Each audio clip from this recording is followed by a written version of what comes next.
काही महत्त्वाच्या विषयांवरती मी त्यांच्याशी बोलत होतो आणि साधारणपणे त्याचा एक कशा प्रकारे आराखडा आखता येईल. तुम्हाला कल्पना असेल की 2014ला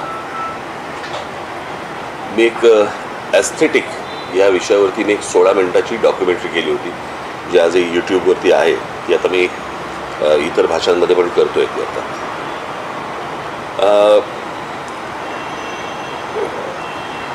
टाउन प्लॅनिंग आणि या सगळ्या गोष्टी ह्या माझ्या तशा आवडीचे विषय आहेत.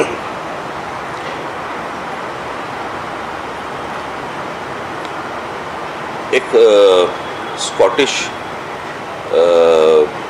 मला माहिती आहे की आता मी जे काय बोलणार आहे त्याच्यामध्ये फारसा तुम्हाला इंटरेस्ट नाही आहे, पण तरी पण आता मी कशासाठी गेलो होतो हे तुम्हाला सांगणं गरजेचं आहे.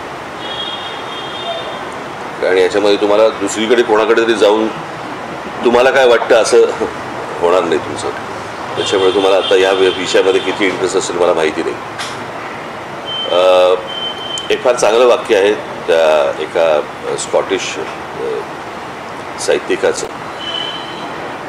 आणि त्याच्यानंतर ते बऱ्याच लोकांनी वापरलं. मला असं वाटतं लेनिनने वगैरे पण ते नंतर त्या गोष्टी यूज केल्या थोड्याशा वेगवेगळ्या पद्धतीने, की तुमच्याकडची लहान मुलं कोणती गाणी गातात सांगा, मी तुमच्या देशाचं भविष्य सांगतो, असं ते वाक्य होतं. मला थोडंसं ते बदलावंसं वाटतं, आणि ते बदललेलं वाक्य असं आहे की तुमच्याकडे ट्रॅफिकचा तुम्ही केऑस दाखवा किंवा तुमच्याकडची ट्रॅफिकची परिस्थिती दाखवा, मी तुम्हाला तुमच्या देशाचं भविष्य सांगतो. आज मुंबई ही जी शहर आहेत, खास करून मुंबई, ठाणा, पुणा, नाशिक, नागपूर, संभाजीनगर किंवा इतरही आपली अनेक शहरं जी उभी राहत आहेत, यातल्या बऱ्याचशा सगळ्या शहरांमध्ये आज खूप मोठ्या प्रमाणावरती रिडेव्हलपमेंटची कामं मोठ्या प्रमाणावरती उभी राहत आहेत, आणि सरसकट सर्रास सगळ्या ठिकाणी ह्या गोष्टी होत आहेत. त्याच्यामध्ये प्रचंड मोठ्या प्रमाणावरती अनधिकृत गोष्टी पण होत आहेत. आज जिकडे 50 माणसं राहत होती त्या ठिकाणी 500 माणसं राहायला आली आहेत एका जागेत. माणसं वाढली आहेत, त्यांच्या गाड्या वाढल्या आहेत, ट्रॅफिक वाढलं आहे, आणि ते सगळ्या गोष्टी रस्त्यावरती आल्यात. म्हणजे साधारणपणे 26 जुलैला जो पाऊस पडला होता तो साधारणपणे काहीतरी चुकत नसेल तर काहीतरी 900 इंच वगैरे काहीतरी पाऊस एका दिवसात पडला होता. परवाचा पाऊस साधारणपणे 400 इंच वगैरे पडला, बरोबर ना. या 400 इंचामध्ये जर ज्या प्रकारचा केऑस आपण मुंबई उपनगर आणि इतर आजूबाजूच्या शहरांमध्ये बघितल्यानंतर आपल्या लक्षात येईल की रस्ते कमी आहेत, ट्रॅफिकला शिस्त नाही, कोणी कुठेही गाड्या पार्क करतायत, काहीही चालू आहे.